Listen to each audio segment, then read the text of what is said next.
వారు real estate వ్యాపారంలో లేరు, అయినా అందులో డబ్బుల రుచి మరిగారు. ప్రజల్ని బురిడి కొట్టించే విద్యలో వారు ఆరితేరారు. ప్రీ లాంచింగ్ వారి సక్సెస్ మంత్ర.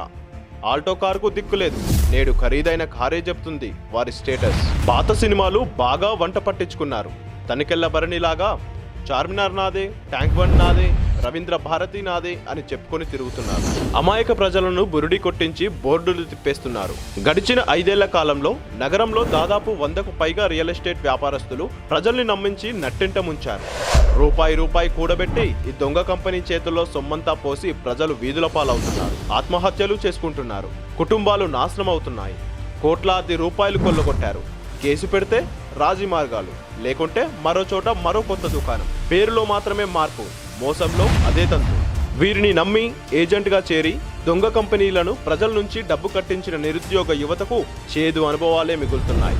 చాలా మంది నిరుద్యోగ యువత ఈ స్థిరాస్తి రంగంలో అడుగుపెట్టి కంపెనీ చేసే మోసాలకు బలి అవుతున్నారు. ఓవైపు కంపెనీ ప్రచారాలను నమ్మి డబ్బు కట్టి మోసపోయిన కస్టమర్లు, మరోవైపు కంపెనీని భుజాన వేసుకొని శ్రమపడి ప్రచారం చేసి మోసపోయిన ఏజెంట్లు. ఇది నిత్యకృత్యంగా మారింది. అది ప్రైమ్ లొకేషన్ కొల్లూరు కావచ్చు, కోకాపేట్ కావచ్చు, ఆధ్యాత్మిక కేంద్రం యాదగిరిగుట్టలు కూడా కావచ్చు, మారుమూల నారాయణఖేడ్ కూడా కావచ్చు. సేమ్ స్టోరీ, అదే మాటలు, అవే మోసాలు.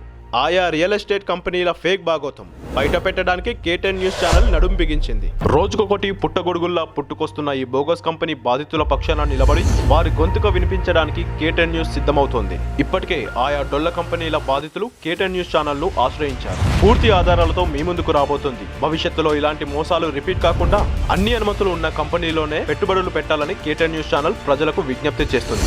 తస్మాత్ జాగ్రత్త.